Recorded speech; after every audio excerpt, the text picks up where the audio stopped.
Hi everybody, welcome to our channel. Please subscribe my channel for more videos, latest job notification and education purpose. Telangana రాష్ట్రంలో upcoming notification municipality ward ఆఫీసర్లు దాదాపు 3456 పోస్టులు ఉన్నాయి. కంపల్సరీగా వారానికో లేకపోతే 15 రోజులకో నెలకోసారి మాత్రం కంపల్సరీగా వచ్చుడు ఖాయం.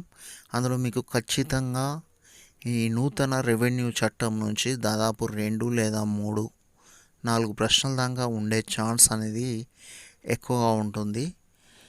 ఈ రెవెన్యూ చట్టంలో ఎటువంటి మార్పులు చేసిర్రు అనేది ఈ వీడియోలో చూద్దాం. రెవెన్యూ చట్టం చూసే ముందు మీరు ముందుగా నా ఛానల్ సబ్స్క్రైబ్ చేయండి, ప్రెస్ బెల్ ఐకాన్.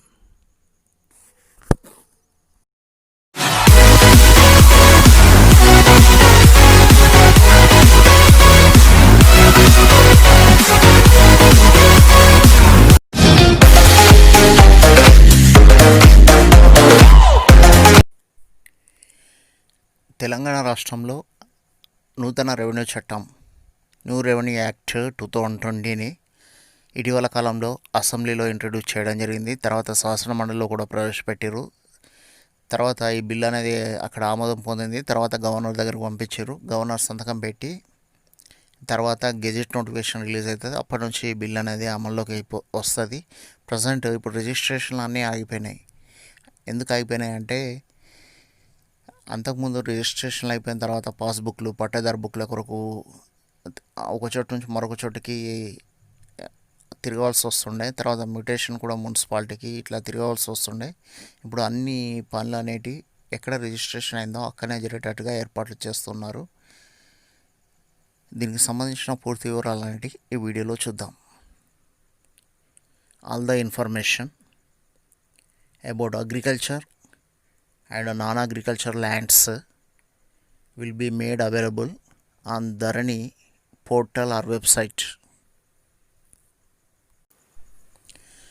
తెలంగాణ రాష్ట్రంలో వ్యవసాయ భూములు, వ్యవసాయేతర భూములు వాటికి సంబంధించిన పూర్తి వివరాలు అనేటి ధరణి వెబ్సైట్లో పెడతారు. అంటే అది ఏ వ్యక్తికి సంబంధించింది, ఎక్కడ ఉన్నది, దాని సర్వే నెంబర్ ఎంత అనేది మొత్తం టోటల్ వివరాలన్నీ కూడా ధరణి వెబ్సైట్లో ఉంటాయి. తెలంగాణ భూముల సర్వే అనేది నిజాంల కాలంలో మొదటి సాలార్ జంగ్ నిర్వహించిండు. 1850 నుంచి 1870 అప్పుడు నిర్వహించిన తర్వాత మొత్తం భూముల సర్వే అప్పుడు నిర్వహించిన తర్వాత మళ్ళీ తెలంగాణలో ఉన్న టోటల్ భూముల సర్వే నిర్వహించలేదు. సరే, ఇప్పుడు మొత్తం భూ సర్వే చేపట్టి మొత్తం రికార్డులను భద్రపరుస్తూ అంటున్నారు, డిజిటలైజేషన్ చేస్తూ అంటున్నారు.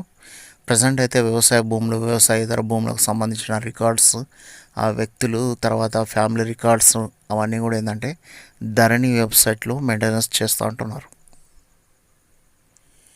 The portal can be accessed from anywhere and anyone any time. Dharani website portal ఉన్నది కదా, అది ఎవరైనా ధరణి వెబ్సైట్లో మీకు సంబంధించిన భూములు లేకపోతే వేరే వాళ్ళ భూములు కూడా బహిరంగంగా చూసుకోవచ్చు. దాన్ని సీక్రెట్గా ఉంచరు, బహిరంగపరుస్తారు. ధరణి వెబ్సైట్లో మొత్తం భూములు ఉంటాయి, వ్యవసాయేతర భూములు. అది ఎక్కడికి వెళ్ళైనా ఎవరైనా ఏ సమయంలోనైనా ఎప్పుడైనా చూడవచ్చు. No official will have the rights to decide what should have to be done. ఎవరైనా అఫీషియల్స్ అనేటి భూముల రికార్డ్స్ని కానీ ఏమైనా చేంజ్ చేయాలనుకున్నా, లేకపోతే ఏదైనా చేయాలనుకున్నా, ఏదైనా డెసిషన్ తీసుకోవాలనుకున్నా మొత్తం రికార్డ్స్ ల్యాండ్ సర్వే అంతా డిజిటలైజేషన్ అయిపోతుంది కాబట్టి వాళ్ళు ఏం చేయలేరు, ఎటువంటి నిర్ణయం తీసుకోలేరు. MRO mandal revenue officer have powers to register agriculture lands. ఇక్కడ ఎంఆర్ఓ మండల్ రెవెన్యూ ఆఫీసర్కి ఏంటంటే వ్యవసాయ భూములను రిజిస్ట్రేషన్ చేసే అధికారము ఇవ్వడం జరిగింది. అంటే వాళ్ళకు సబ్ రిజిస్టర్కు ఉండే అధికారాలను బదిలీ చేస్తారు, హోదా కల్పిస్తారు. అదేవిధంగా sub register have powers to register non agriculture lands, వ్యవసాయేతర భూములు అంటే ఇండ్లు, జాగలు, స్థలాలు, ఖాళీ స్థలాలని వాటిని రిజిస్ట్రేషన్ చేసే బాధ్యత సబ్ రిజిస్టర్కు ఉంటుంది. అంటే రిజిస్ట్రేషన్లో రెండు ప్లేస్లో జరుగుతాయి. ఎంఆర్ఓ ఆఫీసులో ఏమో వ్యవసాయ భూములు, సబ్ రిజిస్టర్ ఆఫీసులో ఏమో వ్యవసాయేతర భూములు జరుగుతాయి. Division of inherited land only in the agreement. వారసత్వంగా తల్లిదండ్రుల నుంచి వచ్చిన ఆస్తి అనేది భాగాలుగా అగ్రిమెంట్ ద్వారా, ఒప్పందం ద్వారా ఏంటంటే విభజించబడుతుంది, తర్వాత రిజిస్ట్రేషన్ అవుతుంది. Tahsildars shall issues passbooks for lands which don't have them.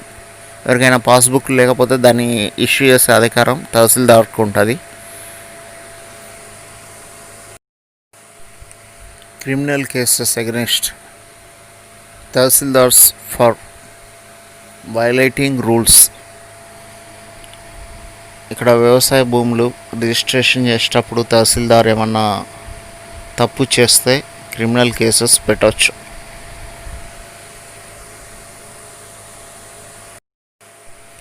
Government officials cannot be sued if they make changes the land records. Government officials ఉంటారు కదా, అధికారులు ఉంటారు కదా, ల్యాండ్ రికార్డ్స్ అనేవి చేంజ్ చేయరాదు, డిజిటలైజేషన్ మాత్రమే ఉంటుంది.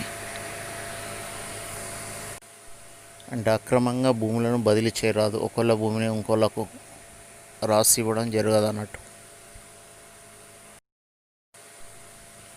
Agricultural loans to be issued on digital records మీదనే అగ్రికల్చర్ లోన్స్ అనేవి ఇవ్వడం జరుగుతుంది. పాస్బుక్లు పెట్టుకోవాల్సిన అవసరం లేదు. Passbooks should not be kept in banks for granting లోన్స్ని గ్రాంట్ చేయడానికి, లోన్స్ విడుదల చేయడానికి పాస్బుక్స్ని బ్యాంకులో పెట్టుకోవాల్సిన అవసరం లేదు. డిజిటల్ రికార్డ్స్ మీదనే ఇస్తారు. VRAs transfer to other position. VRO వ్యవస్థ రద్దు చేయబడ్డది. మళ్ళీ ఏంటంటే వేరే పోస్టులకు బదిలీ చేయబడుతుంది. విఆర్ఓ వ్యవస్థ అనేది 2007లో ఏర్పడ్డది, 2020లో రద్దయింది. Powers of sub register are transfer to tahsildars. Sub రిజిస్టర్కు ఉండే అధికారాలన్నీ కూడా తహసీల్దార్కి బదిలీ చేస్తారు. అంటే వ్యవసాయ భూములను రిజిస్టర్ చేస్తారు కాబట్టి. All the pending files cases will be sent to tribunal court with the dismissal of the 1971 act. ఇప్పుడు భూమికి సంబంధించిన వివాదాలు, తగాదాలు ఉంటే రెవెన్యూ కోర్టులు ఉంటుండే. ఆ రెవెన్యూ కోర్టులో మళ్ళీ ఆర్డీఓ కానీ లేకపోతే ఎంఆర్ఓలో కానీ అధికారులు ఉంటుండే. దాన్ని రద్దు చేసి ఆ అధికారాలన్నింటినీ కూడా ఏంటంటే సివిల్ కోర్టుకు బదిలీ చేస్తున్నారు. అంటే ఫాస్ట్ ట్రాక్ కోర్టులను ఏర్పాటు చేసి తొందరగా విచారించేటట్టు. Tribunal verdict finalized after the investigation. ఆ సివిల్ కోర్టు ట్రిబ్యునల్స్ ఉంటాయి కదా, అది ఏంటంటే భూ తగాదాలన్నిటిని కూడా సాక్ష్యాధారాలను పరిశీలించిన తర్వాత ఇన్వెస్టిగేషన్ అయిన తర్వాత తీర్పిస్తారు.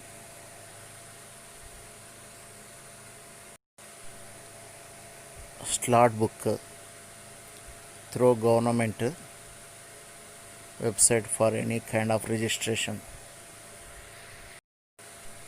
ఏ రిజిస్ట్రేషన్ చేయాలన్నా స్లాట్ బుక్ అనేది చేసుకోవాలి.